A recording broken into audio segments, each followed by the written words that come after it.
নবম pay scale বর্তমানে কাজ চলছে।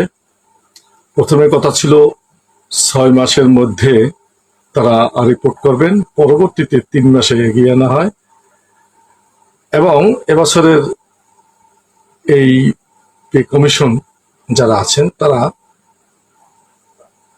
বিশেষ একটা বার্তা দিয়েছেন। চমক আসতে পারে এবছরের পে স্কেলে, অর্থাৎ আগের যে সনাতনী পদ্ধতি ছিল সেই পদ্ধতি এবার হচ্ছে না। অর্থাৎ স্কেল 1 থেকে 20 পর্যন্ত ছিল বা আছে, সেটাকে 15-16-তে আনার সম্ভাবনা আছে।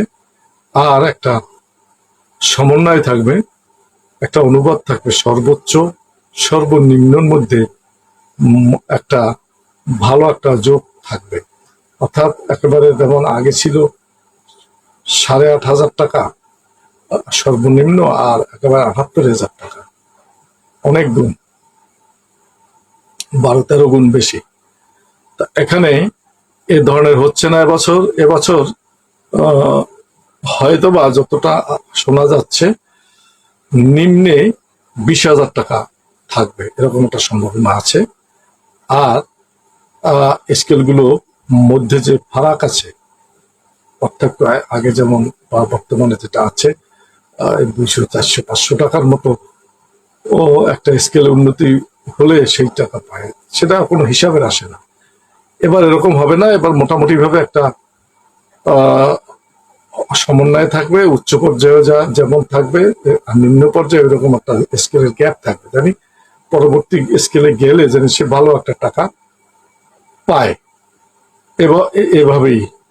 তবে এবছরের স্কেলের জন্য বাজেটে কিন্তু এই টাকা রাখা নেই, এই জন্য বাজেট আবার সংশোধন করা হচ্ছে। বাজেটে রাজস্ব খাতে এই বেতনের জন্য এই টাকা বৃদ্ধি করার একটা কাজ চলছে, রিভাইজ বাজেট হচ্ছে এবং সেখান থেকে এই প্রায় 20 লক্ষ এমপিভুক্ত যারা আছেন এদের সহ 20 লক্ষাধিক চাকরিজীবীদের জন্য এই বাজেট এই মানে স্কেল হচ্ছে এবং সেই স্কেলে আশা করি সবাই অন্ততপক্ষে 70 থেকে 80 ভাগ টাকা বৃদ্ধি হবে প্রত্যেকেরই, অনেকের 100 ভাগও হবে।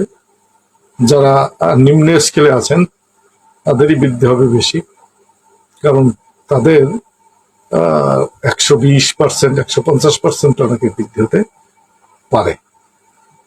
যাই হোক, যারা পে কমিশনে আছেন তারা অত্যন্ত আন্তরিকতার সাথে কাজ করছেন এবং আশা করা যায় যে সেটা একটা ভালো ফল হতে যাচ্ছে এবং এই প্রসেসের শেষের দিকে স্কেল অর্থাৎ ইমপ্লিমেন্ট হওয়ার সম্ভাবনা আছে। আশা করা যায় অন্ততপক্ষে বেশি গেলে 26-এর প্রথম থেকে আরম্ভ হবে, এরপরে